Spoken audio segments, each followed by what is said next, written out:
माँ बेटी के कद्दू के पकौड़े। भैया ये करेले कैसे दिए? 80 रुपए किलो। क्या 80 रुपए? और ये गोभी? ये 100 रुपए किलो। बोलो कितना तोल दूं? नहीं भाई साहब, बहुत महंगा है, रहने दीजिए। अरे जब हैसियत नहीं होती खरीदने की तो क्यों बेकार में टाइम खोटी करते हो हमारा। अरे चलो जाओ यहाँ से। सुजाता उदास होकर वहाँ से चली जाती है।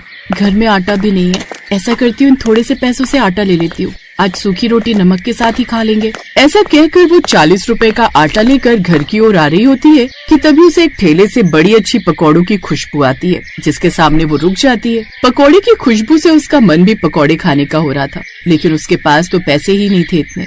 पकौड़े ले लो या पकौड़े या आलू गोभी टमाटर के पकौड़े, गर्मा गर्म पकौड़े। अरे ऐसे क्या देख रही हो, पकौड़े खाने तो इधर आओ। नहीं भैया, बस मैं ऐसे ही देख रही थी, और वैसे भी मेरे पास इस समय इतने पैसे नहीं है। पैसे नहीं है तो सामने से हट जा। ग्राहकों को अगर ठेला नहीं दिखाई देगा तो वो यहाँ कैसे आएंगे? बेकार में मेरे ग्राहक खराब करेगी, जा यहाँ से। ये सुनकर वो शर्मिंदा हो जाती है और आटा लेकर घर आ जाती है। माँ, बाबा कब से खांसी कर रहे हैं, आप उनके लिए दवाई ले आई क्या? नहीं बेटी, पैसे ही नहीं थे, लेकिन मैं अभी तेरे बाबा के लिए काढ़ा बना देती हूँ, उससे इनकी खांसी ठीक हो जाएगी। सुजाता काढ़ा बनाकर अपने पति को देती है, फिर आटा लगा लेती है। अब सब्जी तो घर में है ही नहीं, बनाऊं क्या? तभी पड़ोस से विमला काकी आती हैं और उसे एक बड़ा सा कद्दू दे देती हैं। सुजाता, ये मेरा भाई आया है गांव से, तो 3-4 कद्दू उठा कर ले आया। इतने कद्दू का मैं क्या करूंगी, एक तुम ले लो। शुक्रिया काकी, सच कहूँ तो घर में सब्जी बिल्कुल भी नहीं थी, और मंडी में तो सब्जियों को आग लगी हुई है। ठीक कह रही है तू सुजाता, ऐसी बात है तो मैं एक और कद्दू अंजू के हाथ भिजवा देती हूँ, वैसे भी मैं अकेली कितना ही खाऊंगी। ठीक है काकी, तो सब्जी मैं ही बनाकर आपके लिए भेज दूंगी। फिर सुजाता जल्दी से कद्दू की खट्टी मीठी सब्जी बनाती है और कमला काकी को भी देती है। फिर अगले दिन सुबह बाहर बारिश का सुहाना मौसम हो रहा था, और ऐसे में अंजू का पकौड़े खाने का बड़ा मन था। माँ, मौसम तो पकौड़े वाला हो रहा है, मेरे लिए पकौड़े बना दो ना। बना तो दूं, लेकिन घर में न प्याज है और न आलू, बेसन भी खत्म है। तभी उसकी नजर सामने रखे कद्दू पर जाती है। अंजू, तू एक काम कर, काकी से थोड़ा बेसन ले आ। माँ, बेसन का क्या करोगी? सोच रही हूँ कद्दू के पकौड़े बना दूं। छी, कद्दू के पकौड़े कौन खाता है? मैं तो नहीं खाऊंगी कद्दू के पकौड़े, पहले मुझे बनाने तो दे, जब खाएगी तो उंगलियां चाटते रह जाएगी। अंजू काकी के घर से थोड़ा बेसन लेकर आ जाती है। सुजाता थोड़े से पकौड़े कद्दू के बना लेती है। माँ, बहुत ही स्वादिष्ट बने हैं ये कद्दू के पकौड़े। फिर सुजाता 2 पकौड़े अपने पति को भी खाने के लिए देती है, और खुद भी वहीं बैठकर खाने लगती है।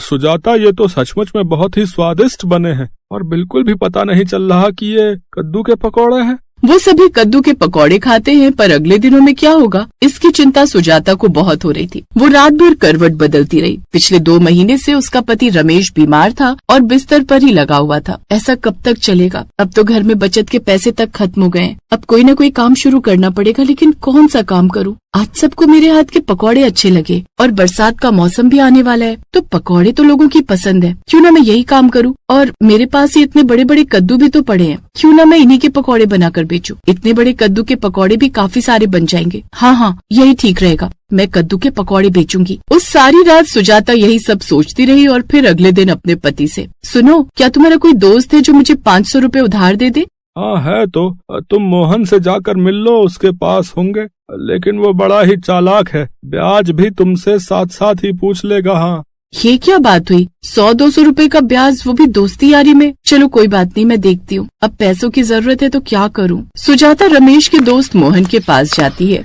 अरे भाभी जी, आपने क्यों आने का कष्ट किया, मुझे ही बोल देती। पैसे चाहिए? देखो भाभी जी, बुरा नहीं मानना, लेकिन ब्याज भी लगेगा। है ठीक है।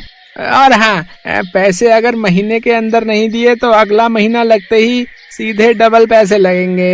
ये सब सुनकर सुजाता बड़ी हैरान रह जाती है, लेकिन वो कर भी क्या सकती थी। वो उससे 500 रुपए उधार ले लेती है, और फिर 2 बड़े कद्दू, कुछ मसाले, तेल और बेसन लेकर वो घर आ जाती है। माँ, आज भी कद्दू के पकौड़े बना रही हो? हाँ, कद्दू के पकौड़े बनाऊंगी। फिर वो एक कढ़ाई, सामान और चूल्हा लेकर निकल पड़ती है, और अपनी बेटी के साथ उन्हें लेकर आ जाती है। माँ, तू ये क्या कर रही है? मैं यहाँ पर कद्दू के पकौड़े बनाकर बेचूंगी। यहाँ पर माँ, तुझे शर्म नहीं आएगी? तू यहाँ पर चूल्हा रखकर पकौड़े बनाएगी? हाँ, यहाँ पर क्या बुराई है? अगर तुम्हें शर्म आ रही है तो तुम घर चली जाओ। नहीं, मैं भी तुम्हारे साथ यही रहूंगी। अंजू ने नीचे जमीन पर एक कपड़ा बिछाया और दूसरी तरफ सुजाता ने चूल्हा रखा और उस पर पकौड़े बनाना शुरू कर देती है। और अंजू साथ साथ ग्राहकों को आवाज लगाने लगी, पकौड़े ले लो पकौड़े, गर्मा गर्म कद्दू के पकौड़े, आइए आइए कद्दू के पकौड़े खाइए। दो आदमी वहाँ से गुजर रहे थे। वो कद्दू के पकौड़े सुनकर हंसने लगते हैं।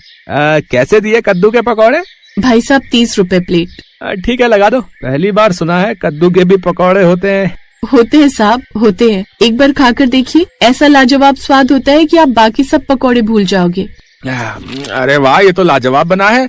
हाँ, एकदम मजेदार। हाँ, मजा ही आ गया मुझे तो। एक काम करो, और पकौड़े दे दो मुझे। हाँ। उन दोनों ने उसके पकौड़े की खूब तारीफ की और उस रोज सुजाता की पहली बोहनी हुई। हे भगवान, मैं हाथ जोड़कर तुझसे विनती करती हूँ, इसी तरह ये सारे पकौड़े बिक जाएं। एक और औरत भी कद्दू का पकौड़ा देखकर वहाँ पर आती है और 30 रुपए के कद्दू के पकौड़े ले लेती है। वो बहुत खुश होती है कि 3 लोगों ने तो उसके यहाँ से पकौड़े ले लिए। सूरज सर पर आ गया था और उसके बाद कोई भी उसके पास पकौड़े लेने नहीं आए। बस वही 3 ग्राहक आए, उसके बाद तो कोई भी नहीं आया। ओहो माँ, तू इतना उदास क्यों हो रही है? रुक, मैं अभी सबको आवाज लगाती हूँ। आइए आइए, गर्मा गर्म 30 के 10 बढ़िया बढ़िया कद्दू के पकौड़े। कद्दू के पकौड़े? अरे वाह, खाकर देखते।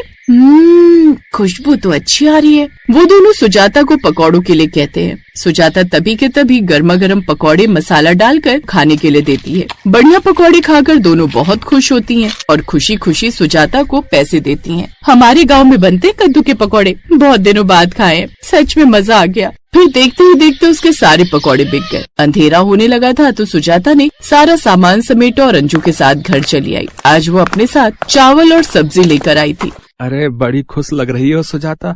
कैसा रहा पहला दिन? कद्दू के पकौड़े बिके? क्या खरीदा लोगों ने? है सच कहूँ तो पहले मुझे लगा कि मुझसे बहुत बड़ी गलती हो गई है, लेकिन फिर शाम होते होते पकौड़े बिक गए। अंजू ने भी सबको आवाज लगाकर बुलाया और मेरी मदद भी की। अब सुजाता का काम धीरे धीरे चलने लगा और वो अलग से पैसे भी जोड़ रही थी जो उसने मोहन से उधार लिए थे। 1 महीने क्या 15 दिन से पहले ही उसने उसके पैसे लौटा दिए। भाभी जी, मैंने आपको वहाँ पर पकौड़े बेचते हुए देखा था।